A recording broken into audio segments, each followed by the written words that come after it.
മഞ്ജു പത്രോസിൻ്റെ ഒരു അഭിമുഖം കണ്ടു. അതായത് നമ്മളെല്ലാവരും മഞ്ജു പത്രോസിനെ ഇഷ്ടപ്പെടുന്നത് വെറുതെ അല്ല ഒരു ഭാര്യ എന്ന് പറയുന്ന ആ ഒരു ഷോയിലാണ് ഉള്ള കാര്യം പറയാലോ. അതിൻ്റെ അകത്ത് മഞ്ജു പത്രോസ് മാത്രമല്ല, സുനിച്ചൻ എന്ന് പറയുന്ന അവരുടെ ഭർത്താവ് കൂടി ഉണ്ടായിരുന്നു. അതുകൊണ്ടാണ് അവർക്ക് ഇത്രയും ഇത് കിട്ടിയത്. കാരണം ആ ഒരു ഷോയിൻ്റെ ഒരു പ്രത്യേകത എന്ന് പറഞ്ഞു കഴിഞ്ഞാൽ തന്നെ സുനിച്ചൻ എന്ന് പറയുന്ന ആ ഒരു തലയൊക്കെ എന്ന് പറഞ്ഞാൽ ക്ലീനായിട്ട് മുട്ടയൊക്കെ അടിച്ച് വരുന്ന ആ പുള്ളിക്കാരൻ തന്നെയാണ്. അതുപോലെ തന്നെ അയാളുടെ ഭാര്യയായ മഞ്ജു തന്നെയാണ്. പിന്നെ അവരുടെ കഷ്ടപ്പാടുകൾ ആദ്യമായിട്ടെന്ന് പറഞ്ഞാൽ വെറുതെ അല്ല ഒരു ഭാര്യ എന്ന് പറയുന്ന ഒരു ഷൂട്ടിംഗ് സ്ഥലത്തേക്ക് പോകുമ്പോൾ അവരുടെ കയ്യിൽ 1000 രൂപ മാത്രമാണുള്ളത്. അതുകൊണ്ട് അവർ തിരുവനന്തപുരത്തോ എറണാകുളത്തോ എവിടെയോ പോയിട്ട് അതിൻ്റെ ഓഡീഷനും പങ്കെടുത്ത് തിരിച്ചു വരുമ്പോഴേക്കും അവരുടെ കയ്യിൽ ചായ കുടിക്കാനുള്ള പൈസ വരെ ഇല്ല എന്നവർ പിൽക്കാലത്ത് പറഞ്ഞിട്ടുണ്ട്. അതോട് തന്നെ എന്ന് പറഞ്ഞു കഴിഞ്ഞാൽ വെറുതെ അല്ല ഒരു ഭാര്യയിലൂടെ ഇവർക്ക് നല്ല ശ്രദ്ധ കിട്ടി. പിന്നീട് എന്ന് പറഞ്ഞു കഴിഞ്ഞാൽ ഈ മഞ്ജു പത്രോസിനാണെങ്കിൽ ചില സിനിമകൾ, ചില സീരിയലുകൾ ഇവിടെ ഇതൊക്കെ കിട്ടാൻ തുടങ്ങി. അതോട് കൂടിയിട്ട് കുറേ നാൾ കഴിഞ്ഞപ്പോൾ പെട്ടെന്ന് ഒരു ദിവസം നമ്മൾ സുനിച്ചനെ കാണുന്നില്ലല്ലോ ചേച്ചി എന്ന് പറഞ്ഞ് ഒരുപാട് കമൻറ്റുകളും കാര്യങ്ങളൊക്കെ വരാൻ തുടങ്ങി. അങ്ങനെ ഒരു അഭിമുഖത്തിൽ വന്ന് പറഞ്ഞു, സുനിച്ചനുമായിട്ട് ഞാൻ ഇപ്പോഴും കോണ്ടാക്റ്റ് ഇല്ല. കാരണം വേറെ ഒന്നുമല്ല, സുനിച്ചൻ ഷാർജയിൽ എവിടെയോ ഉണ്ട്. എന്താണെന്ന് വെച്ച് കഴിഞ്ഞാൽ സുനിച്ചനെ ഇങ്ങോട്ട് കൊണ്ടുവന്നു കഴിഞ്ഞാൽ എനിക്ക് വരെ സമാധാനം ഉണ്ടാവില്ല. അയാൾ വീണ്ടും ഇങ്ങനെ കടം വാങ്ങിച്ചു കൊണ്ടിരിക്കും എന്നുള്ള അർത്ഥത്തിൽ. അതായത് ഇവരുടെ ആ കുടുംബത്തിൻ്റെ കാര്യങ്ങളൊക്കെ പറയുമ്പോഴേ നമുക്ക് മനസ്സിലായത് ഈ വെറുതെ ഒരു ഭാര്യയിൽ പറഞ്ഞിട്ടുണ്ടായിരുന്നു. സുനിച്ചനെ കല്യാണം കഴിച്ച് അവരുടെ വീട്ടിലേക്ക് പോയി. അങ്ങനെ അയാളുടെ വീട്ടിലേക്ക് എത്തി ഒരു 3-4 ദിവസം കഴിഞ്ഞപ്പോഴാണ് അയാൾക്ക് ഇത്രയും കടബാധ്യത ഉള്ളതായിട്ട് അറിയുന്നത്. പിന്നീട് അങ്ങോട്ടെന്ന് പറഞ്ഞാൽ എൻ്റെ ജീവിതം വേറൊരു തരത്തിലായിരുന്നു. അതെന്ന് പറഞ്ഞു കഴിഞ്ഞാൽ ഒരുപാട് കടം മേടിച്ച് കടക്കാർ വരും, അതുപോലെ നമ്മൾക്കൊന്നിനും തികയുന്നില്ല എന്നുള്ള തരത്തിലായിരുന്നു ഇവരുടെ വാക്കുകളെല്ലാം. ഒരു കാര്യം ഞാൻ ചോദിക്കാൻ ആഗ്രഹിക്കുകയാണ്. അതായത് സുനിച്ചൻ എന്ന് പറയുന്ന ഒരാളെ വിവാഹം കഴിച്ചതുകൊണ്ട് മാത്രമല്ലേ നിങ്ങൾക്ക് ഈ സൗഭാഗ്യങ്ങളെല്ലാം വന്നത്? അതായത് നിങ്ങൾ ഒറ്റയ്ക്കാണെങ്കിൽ നിങ്ങൾക്ക് ഈ സൗഭാഗ്യങ്ങൾ ഉണ്ടാവുമോ? ഒരു പക്ഷേ നിങ്ങൾ ഇപ്പോഴേ അനുഭവിക്കുന്നതൊക്കെ എന്ന് പറഞ്ഞാൽ സുനിച്ചൻ എന്ന് പറയുന്നയാളുടെ ഭാഗ്യം കൂടിയല്ലേ. അപ്പോൾ അയാളുമായിട്ട് ബന്ധമില്ല, അയാളെ ചേർത്ത് നിർത്തുകയല്ലേ വേണ്ടത്. അല്ലാതെ എന്ന് പറഞ്ഞു കഴിഞ്ഞാൽ അയാളുടെ വഴി, നിങ്ങൾ നിങ്ങളെ വഴി, പിന്നെന്ന് പറഞ്ഞാൽ മകനാണെങ്കിലും മകൻ്റെ വഴി. അങ്ങനെയാണോ? ഇപ്പം മകൻ നിങ്ങളുടെ കൂടെയാണ്, അതുപോലെ തന്നെ മകനെ അച്ഛൻ വിളിക്കാറുണ്ട്. ഇതൊക്കെ നിങ്ങൾ 2 ദിവസം മുമ്പ് ഇൻ്റർവ്യൂവിൽ വന്ന് പറയുന്നത് കേട്ടു. പിന്നെ നിങ്ങൾ ചിന്തിക്കുന്നത് പോലെ ലോകത്തുള്ള എല്ലാവരും ചിന്തിച്ചു കഴിഞ്ഞാൽ ഇവിടെ എന്തായിരിക്കും നമ്മുടെ സ്ഥിതി?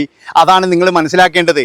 അതുകൊണ്ട് എനിക്കൊരു അപേക്ഷ മാത്രമേ ഉള്ളൂ. മഞ്ജു പത്രോസ് എന്ന് പറയുന്ന ഒരു യുവതി അല്ലെങ്കിൽ ഒരു സിനിമാ താരം പറയുന്നത് എന്ന് പറഞ്ഞാൽ അവരുടെ ജീവിതത്തെ പറ്റി മാത്രമാണ്.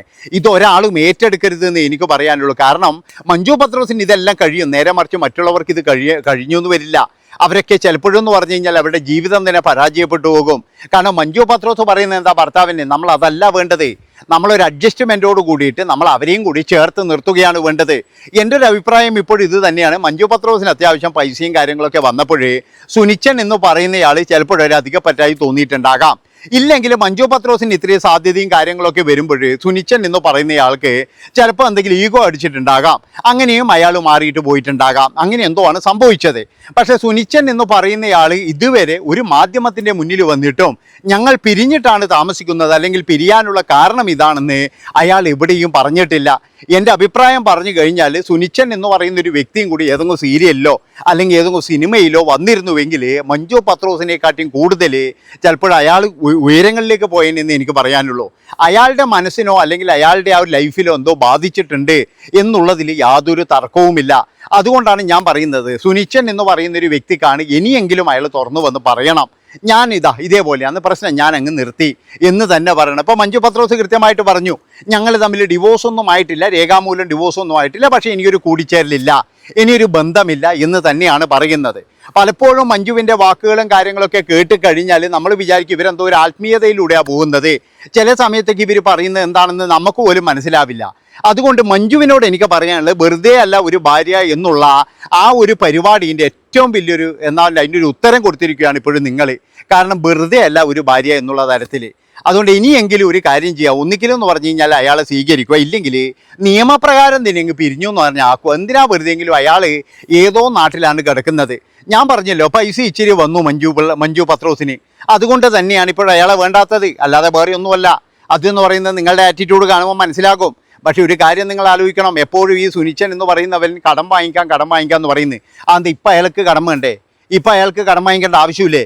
അല്ല, അയാൾ ഈ കടം വാങ്ങിച്ചിട്ട് എന്താ ചെയ്യുന്നത്? അതാണ് എനിക്ക് മനസ്സിലാകാത്തത്. അതായത് കുറേ ആൾക്കാർ പറയുന്നത് ഈ കടം എന്ന് പറയുന്നത് ഇത് എന്താ ചെയ്യുന്നത്? തിന്നു തീർക്കലാണോ? അല്ലെങ്കിൽ വേറെ എന്തെങ്കിലും ഇതുണ്ടോ? ഇനി വേറെ ഏതെങ്കിലും തരത്തിൽ പൈസ പോകുന്നുണ്ടോ? നമ്മൾ മദ്യപിച്ചാൽ തന്നെ നമുക്ക് എത്രയാ പോവാ? നമ്മൾ സ്ഥിരമായിട്ടെന്ന് പറയുന്നത് കടം വാങ്ങിച്ച് മദ്യപിക്കുന്നത്. ആ മദ്യപിച്ചാൽ തന്നെ നമുക്കെന്താ ഈ 2 കുപ്പി 3 കുപ്പി ഒരുമിച്ച് കുടിക്കാൻ പറ്റുമോ? അതും പറ്റൂല. ഒരു 2-3 പെഗല്ലേ ഒരുത്തിന് അടിക്കാൻ പറ്റുള്ളൂ. ഇനി കൂടി വന്നു കഴിഞ്ഞാൽ ഒരു പൈൻ്റ് അടിക്കും, അത്രയല്ലേ ഉള്ളൂ. അതടിച്ചു എന്ന് വിചാരിച്ചിട്ട് പിന്നെ എന്താ പറയുക കടത്തിൽ മുങ്ങോ? ഒരിക്കലും മുങ്ങത്തില്ല. അതുകൊണ്ടാണ് ഞാൻ ചോദിക്കുന്നത്, ഇവരൊക്കെ കടം എന്ന് പറയുമ്പോൾ എന്താണ് ഇവർക്കൊക്കെ ഇത്ര കടം? അതൊക്കെ എന്ന് പറഞ്ഞു കഴിഞ്ഞാൽ ഒരു പക്ഷേ എന്ന് പറഞ്ഞാൽ സുനിച്ചന് ഇതിലും കൂടുതൽ പറയാനുണ്ടാകും. അതുകൊണ്ട് ഈ മഞ്ജു പത്രോസിൻ്റെ ഈ ഒരു ഇൻ്റർവ്യൂ കണ്ടിട്ടോ അല്ലെങ്കിൽ ഇതൊക്കെ കണ്ടിട്ട് എല്ലാവരും മഞ്ജു പത്രോസിനെ ആകാം, എന്നാൽ നാളെ മുതലേ അയാളെ അങ്ങ് ഒഴിവാക്കാം. ഭർത്താവ് എന്ന് പറയുന്നവനെ അങ്ങനെയൊന്നും ഒരാൾ പോലും ചിന്തിക്കരുത്. കാരണം എന്താണെന്ന് വെച്ച് കഴിഞ്ഞാൽ പൈസയും പണമില്ലെന്ന് പറഞ്ഞാൽ ഒരു പരിധി വരെയേ നമ്മളെ കൂടെ ഉണ്ടാവുള്ളൂ. അതുമാത്രവുമല്ല, പൈസയും പണവും ഉണ്ടെന്ന് പറഞ്ഞിട്ട് കാര്യവുമില്ല. നമ്മൾക്ക് ആ ഒരു സമയത്ത് എന്ന് പറഞ്ഞു കഴിഞ്ഞാൽ ഈ കുടുംബം തന്നെയാണ് വേണ്ടത്. അതാണ് മനസ്സിലാക്കേണ്ടത്. അപ്പം ചില ആൾക്കാർ ചോദിക്കും, അല്ല ഏട്ടാ ഈ കുടുംബം ഇല്ലാത്തവരൊന്നും ജീവിക്കുന്നില്ലേ? ജീവിക്കുന്നുണ്ട്. ഇപ്പം സുനിച്ചൻ എന്ന് പറയുന്നയാൾ മഞ്ജു ഇല്ലെങ്കിലും ജീവിക്കും, അതുപോലെ മഞ്ജു എന്ന് പറയുന്നയാൾ സുനിച്ചൻ ഇല്ലെങ്കിലും ജീവിക്കും. പക്ഷേ ഇവരുടെ ജീവിതത്തിലൊരർത്ഥം വേണ്ടേ? അതുമാത്രമല്ല, ഇനി തനിക്ക് അങ്ങനെ പറ്റി എന്ന് വിചാരിച്ചിട്ട് ഇവരെല്ലാവരും കൂടി വന്ന് പറയുന്നത് എന്താ? ഈ സോഷ്യൽ മീഡിയയിൽ വന്നിട്ട് പറയുന്നത് എന്തോ കുടുംബം എന്ന് പറയുന്നത് എന്തോ ഒരു വലിയ അപരാധമാണ്. അല്ലെ, കുടുംബം എന്ന് പറയുന്നത് നമുക്ക് ശരിയാവില്ല. കാരണം സിനിമാ താരങ്ങൾക്കോ അല്ലെങ്കിൽ മഞ്ജുവിനെ പോലെയുള്ള ആൾക്കെല്ലാം അതങ്ങനെയായിരിക്കും. പക്ഷെ കുടുംബമാണ് എല്ലാത്തിൻ്റെയും വലുത്. അതാണ് നിങ്ങൾ മനസ്സിലാക്കേണ്ടത്. അത് മനസ്സിലാക്കാത്തത് എന്ന് പറഞ്ഞാൽ സിനിമയിലെ ചില സ്ത്രീ കഥാപാത്രങ്ങൾക്ക് മാത്രമാണ്. പലരും ഇന്ന് അനുഭവിക്കുകയാണ്. അതായത് നല്ല പ്രായത്തിൽ കല്യാണം കഴിച്ച മമ്മൂട്ടിയും സുരേഷ് ഗോപിയും അതുപോലെ തന്നെ മോഹൻലാലും ഇവരെല്ലാം നല്ല നിലയിൽ കുടുംബവും കാര്യങ്ങളൊക്കെ ആയിട്ട് ജീവിക്കുമ്പോൾ അവരുടെ കൂടെ അഭിനയിച്ച പലരും ഇന്ന് കണ്ണീരിലാണ്. കാരണം എന്താ? ആ സമയത്തൊക്കെ അവർ പൈസേൻ്റെ മുന്നിൽ ഓടി. അന്നൊക്കെ എന്ന് പറഞ്ഞാൽ കല്യാണം കഴിക്കാതിരുന്നു. നിങ്ങൾക്ക് ഉദാഹരണം പറഞ്ഞു കഴിഞ്ഞാൽ സിത്താര എന്ന് പറഞ്ഞിട്ടൊരു നടിയുണ്ട്. അതായത് സുരേഷ് ഗോപിൻ്റെ കൂടിയും പിന്നെ എന്ന് പറഞ്ഞാൽ നമ്മളെ ഗുരുവിൽ മോഹൻലാലിൻ്റെ കൂടിയും ഗുരു ചരണം ചരണം നാദ ആ ഒരു പാട്ടിലെല്ലാം അഭിനയിച്ച ഒരു സിത്താര എന്ന് പറഞ്ഞ നടിയുണ്ട്. അവരുടെ അവസ്ഥകൾ ആലോചിച്ച് നോക്ക്. അവരെന്താണ് കുടുംബത്തിന് വേണ്ടിയിട്ട് അവരങ്ങനെ നിന്ന് കല്യാണം കഴിക്കാതെ അവരിപ്പോൾ ഒറ്റക്കൈയില്ലേ? അതുപോലെ തന്നെ ഇപ്പോൾ ശോഭനേൻ്റെ കൂടെ ശോഭന ദത്താരി എടുത്തിട്ടുണ്ട്. ശോഭന ഒറ്റക്കൈയില്ലേ?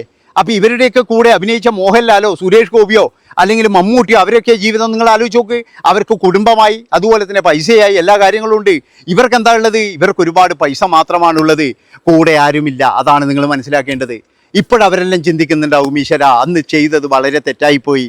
കാരണം അന്നൊരാളെ കൂടെ കൂട്ടിയിരുന്നെങ്കിൽ ഇന്ന് പിന്നെ മക്കളും ഇതൊക്കെ ആയിട്ട് സന്തോഷകരമായിട്ട് ജീവിക്കാമായിരുന്നു. പക്ഷെ അന്ന് കല്യാണം കഴിച്ചു കഴിഞ്ഞാൽ ഞങ്ങളുടെ ഇതങ്ങ് പോകുമോ, അല്ലെങ്കിൽ കല്യാണം കഴിച്ചു കഴിഞ്ഞാൽ ഞങ്ങളുടെ സൗന്ദര്യം പോകുമോ, ഇല്ലെങ്കിൽ എന്ന് പറഞ്ഞു കഴിഞ്ഞാൽ ഈ കല്യാണം കഴിച്ചാൽ ഞങ്ങൾക്ക് ഇത്രയും സ്വാതന്ത്ര്യം കിട്ടില്ലേ എന്നൊക്കെ വിചാരിക്കും. പക്ഷേങ്കിൽ കാലക്രമേണ എന്ന് പറഞ്ഞാൽ അവരൊക്കെ വിചാരിക്കുന്ന ഒരു കാര്യം ഇത് തന്നെയാണ്. അന്ന് കല്യാണം കഴിച്ചിരുന്നുവെങ്കിൽ ഇന്ന് കുടുംബവും എല്ലാവരും കൂടെ ഉണ്ടാകുമായിരുന്നു. ഇപ്പം ആരുമില്ലല്ലോ.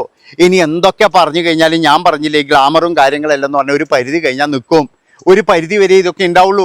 ഒരു പരിധി കഴിഞ്ഞാൽ നമ്മൾ ഈ കാണുന്ന ഈ സ്റ്റാറിനെ ഒന്നും ഉണ്ടാവില്ല. അന്നൊക്കെ എന്ന് പറഞ്ഞു കഴിഞ്ഞാൽ മക്കൾ പോലും ഉണ്ടാവില്ല. ഇപ്പം പറയുന്നില്ലേ മകനുണ്ട് എന്നൊക്കെ പറയുന്നത്, മകൻ പോലും ഉണ്ടാവില്ല. മകൻ ചിലപ്പോൾ കുറച്ച് കഴിഞ്ഞാൽ അച്ഛൻ്റെ കൂടെ അങ്ങ് പോകും. അതുകൊണ്ട് എനിക്കൊരു കാര്യം പറയാനുള്ളത്, മഞ്ജു പത്രോസ് പറയുന്ന ഒരു കാര്യവും ഇവിടെയുള്ള പ്രേക്ഷകർ ഏറ്റെടുത്ത് അതുപോലെ ജീവിക്കണം എന്ന് വിചാരിക്കരുത്. കാരണം എന്താ വെച്ചാൽ ഇതൊരു കാരണവശാലും നല്ലതല്ല എന്ന് മാത്രമേ എനിക്ക് പറയാനുള്ളൂ. മഞ്ജു പത്രോസ് ഇപ്പോഴും പറയുന്നത് എന്താണെന്ന് വെച്ചാൽ അവർക്ക് കുറച്ച് ആ ഒരു ഇത് വേണം.